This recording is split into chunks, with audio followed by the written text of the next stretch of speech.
Económica directamente. Vamos a conversar con Laureano del Castillo, él es investigador y director ejecutivo del Centro Peruano de Estudios Sociales, CEPES, para que nos comente un poco y nos narre qué es lo que está pasando en algunas regiones, sobre todo en el sur. Tengo entendido Arequipa, Puno, han sentido el golpe, digamos, no sé si peor que en otras regiones, ya nos los contará el señor del Castillo. Bienvenido. Buenas tardes, Valeria. A ver, en principio, para poner en contexto, señor Laureano, ¿qué es lo que está ocurriendo, ¿no? Con esta ausencia de lluvias? ¿Cuáles son las regiones más afectadas? ¿Desde hace cuánto tiempo está esta situación presente en nuestro país? Y recién nos estamos, no sé si de repente para algunas autoridades se están dando cuenta de esta problemática.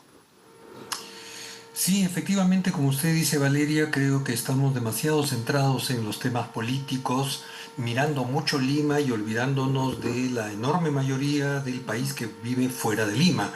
Este fenómeno no es nuevo. Ya de hecho, en muchas regiones este es el segundo año que tenemos la afectación de la Niña, que es un fenómeno global. Ya tenemos que olvidarnos de que la Niña es un fenómeno nacional.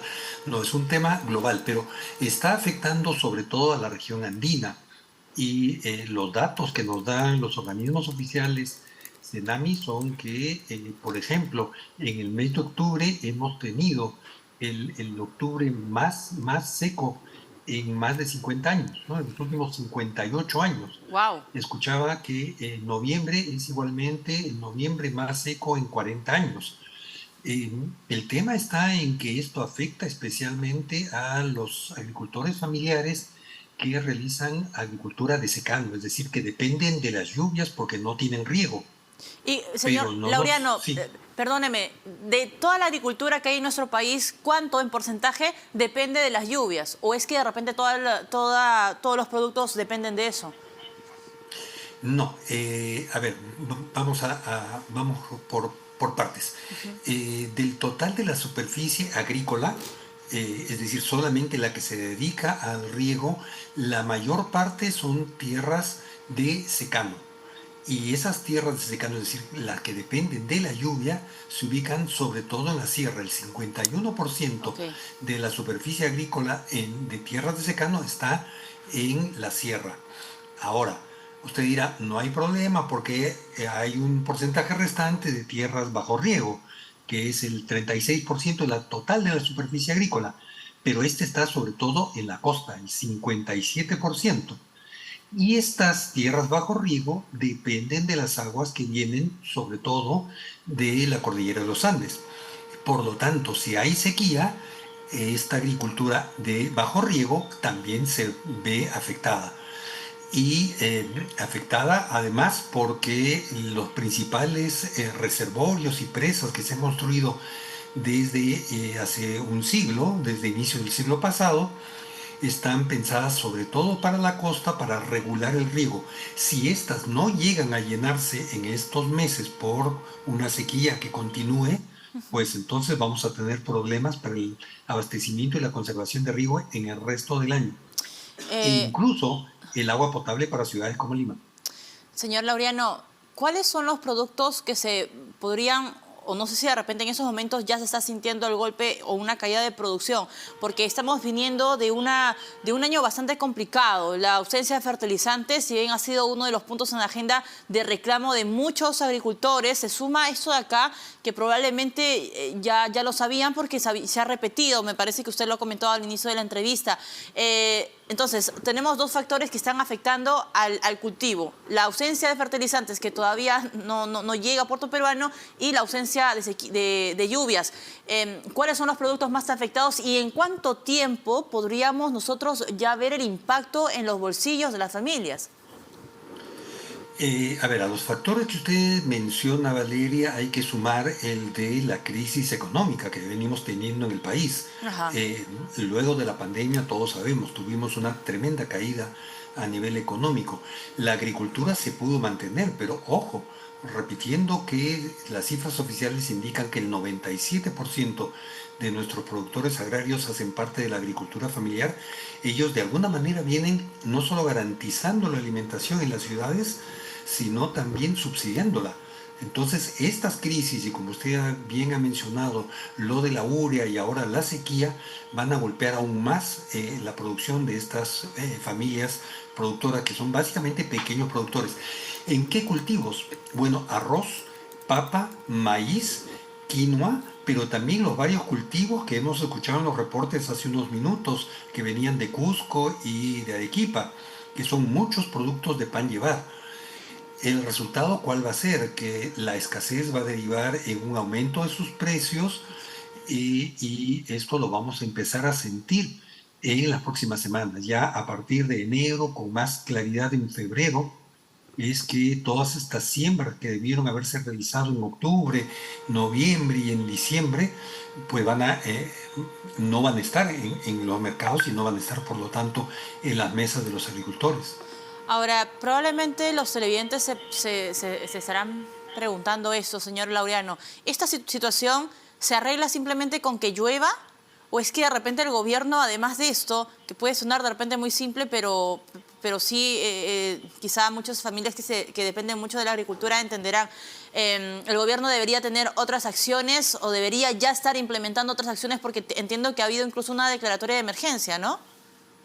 Así es, ha habido una declaratoria de emergencia en este fin de semana, pero ya antes tuvimos en octubre una declaratoria de emergencia para 11 distritos en Piura, Sullana, Morropón, Ayabaque y Huancabamba.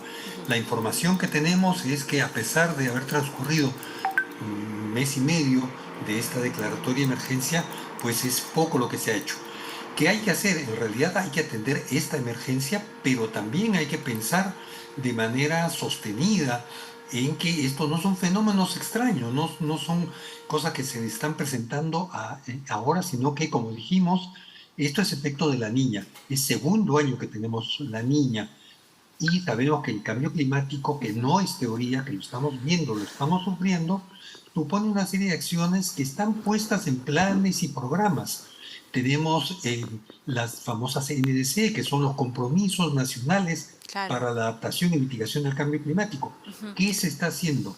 ¿No? Tenemos anuncios de una segunda reforma agraria que hablan de riego y atender a la agricultura familiar.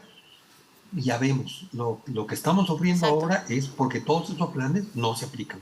Ahora, también tiene que, a ver, y es una pregunta que le hago, señor Laureano, ¿cuánto impacta también la cantidad o el nivel de rotación que existe en el Ministerio de Agricultura? Hemos visto pasar más de 4 ministros, ¿no? Ahora hay otro rostro, digamos, frente al Midagri.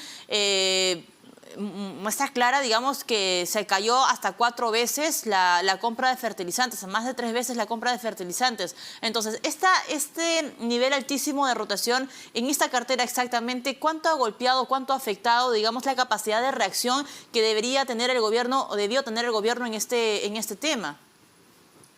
Valeria, en este gobierno tenemos ya 7 ministros de Desarrollo Agrario y Riego, y si Wow. sumamos al ministro anterior, vamos a tener 8 ministros en año y medio, si es que no cambian al ministro en estas semanas, ¿no? Evidentemente, esta inestabilidad impide avanzar, porque se necesitan planes, como dijimos, que se sostengan en el tiempo. Y si viene un ministro que desconoce lo que ha hecho en el anterior, y peor todavía, si como hemos tenido en algunos casos ministros que saben muy poco o nada de agricultura, evidentemente, lejos de avanzar, estamos retrocediendo. Entonces, este factor es importantísimo. Necesitamos gente que sepa del sector, que sepa de lo complejo que es la actividad agropecuaria y que se mantenga para aplicar soluciones. Exacto. Ahora, tengo otra consulta y ya para ir cerrando, señor Laureano. Los reservorios, ¿qué tan importantes son, ¿no? en este proceso de cultivo? Porque justo hoy sale una noticia en el diario Gestión, la mayoría de reservorios tienen menos del 50% de agua debido a la sequía, justamente que abastece a los sistemas de riego de la costa del país. ¿Cuál es el panorama ahora con el tema de los reservorios y por qué es importante también mirar un poco, girar la cabeza y preocuparnos por este punto, ¿no? Esta arista del problema complejo que es la sequía a nivel nacional? A ver, la última información que tenemos de Senami es a octubre y lo que tenemos es efectivamente un nivel de ocupación o digamos de llenado, si se prefiere en términos más familiares, de las represas y reservorios en el país. Ajá. Confiemos que la sequía no se prolongue más tiempo.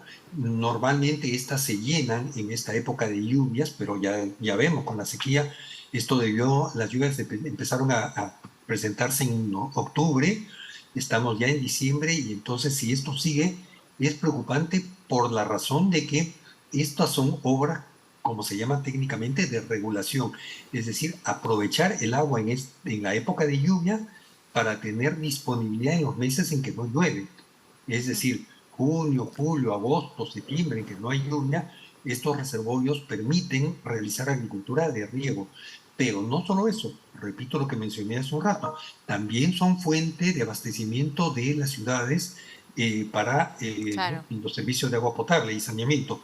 Si no hay agua en los reservorios, corremos el riesgo de tener otra vez problemas de abastecimiento de agua y de generación de energía eléctrica. No olvidemos que una buena parte de la energía que consumimos y que nos permite comunicarnos en este momento viene justamente de hidroenergía. Si no hay lluvias y si no hay agua en las represas, pues vamos a tener el panorama que tuvimos hace unos años con la ciudad llena de pequeños generadores dándole vida a los pequeños negocios y las casas. Ajá, ajá, tremendo. Bueno, el panorama pues no es nada esperanzador. Muchas gracias, señor Laureano del Castillo, investigador y director ejecutivo del Centro Peruano de Estudios Sociales